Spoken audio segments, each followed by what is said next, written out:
So just like you saw with that frisbee, she's just playing around right now. But what we can actually do to collect a sample from that cup is to hold some slides over it so that our vets can actually see what comes out, take it to their microscope, and look at it a little bit more closely.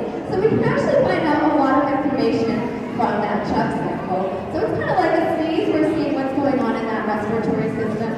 But scientists have been able to separate the DNA out of that chuck. So it's really cool that all of us here are actually participating in a research study that allows us to figure out a little bit more about the information that we can get from those chucks and compare it to dolphins in the ocean. So that's a really cool thing that our dolphins are helping us to learn more about wildlife and the Now looking them over and checking their samples, those are a lot of the behaviors that they spend a lot of time learning. But their training here throughout the day is part of their basic care as well. Dolphins are very, very smart animals. So that training is part of that mental stimulation that helps keep them healthy as well. So our dolphins are constantly learning. Even over here is 44 years old and continuously learning new behaviors, and that's a big part of their daily training. Now that's the second goal that we train a lot of the behaviors that you see our dolphins doing here. Now they learn to touch that rostrum to the tip of that target pole, and whichever way we move it, they will move their body in a way that allows them to touch it.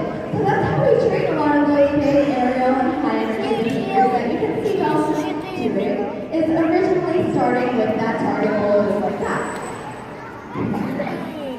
So that is a typical tool that you would see us when we're teaching our dolphins, Now another tool that we can use is something called mimicry.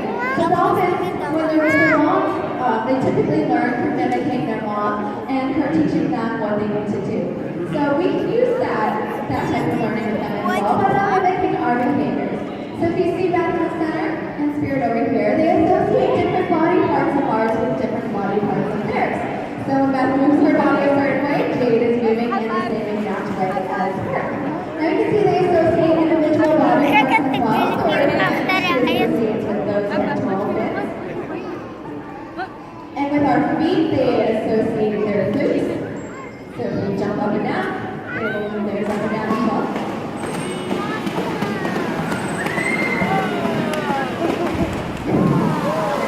And that's a natural way that dolphins know how to learn to communicate. So that's something that we play off of here when they are learning new behaviors.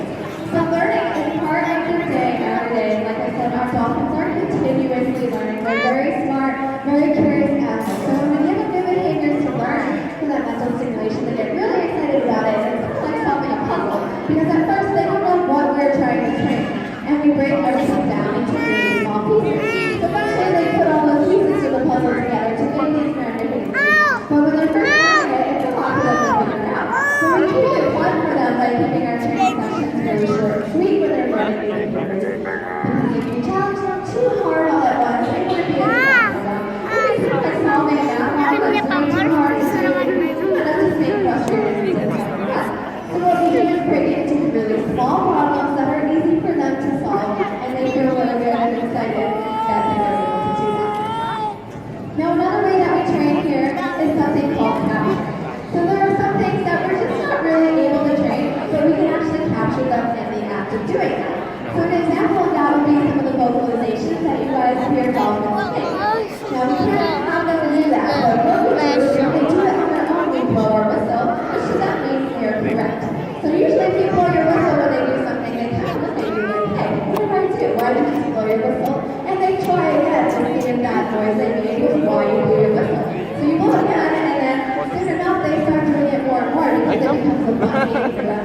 Then we can put a hand signal on it and ask them to do it. So you guys listen and we'll see. This is Spirit.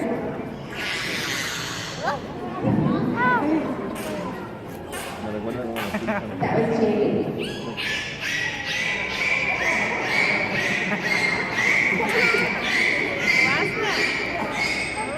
And that was none. So again, this is one of those things that we can't originally train them to do, but we can capture them making all those noises. So that's why all of our dolphins sound different, because those are the noises that they were usually making on their own.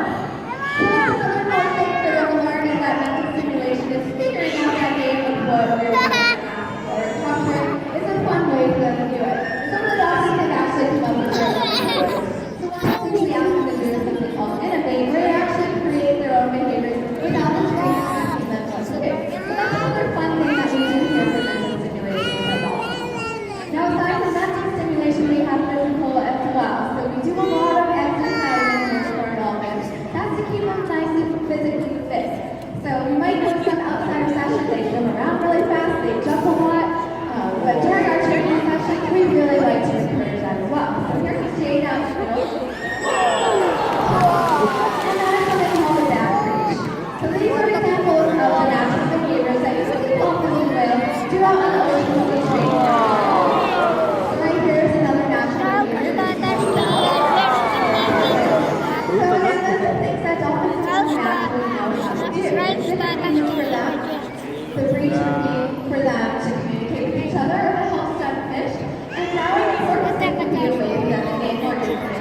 and right side up as well. So they're very athletic and they like to play around with the different ways that they can move their body.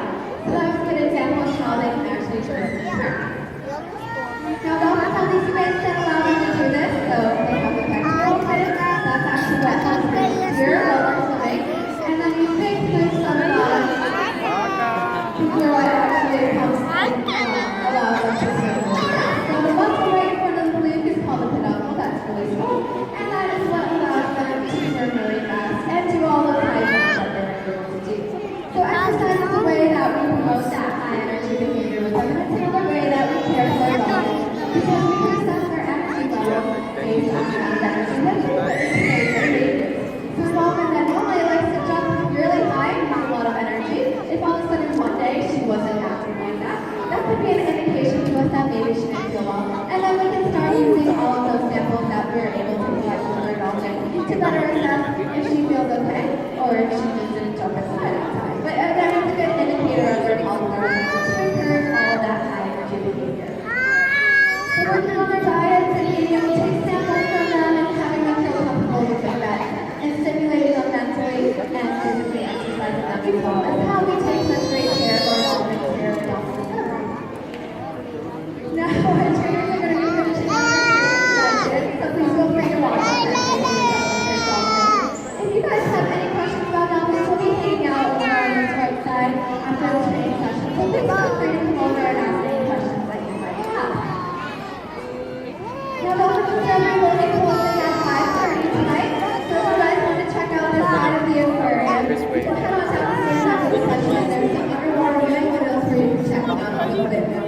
And then if you continue on around, our jellies exhibit is also on this side of the aquarium as well. Again, feel free to come over and chat with us after the session. We'll be hanging out over here at our right side. And we hope you all enjoy the rest of your night at our national aquarium.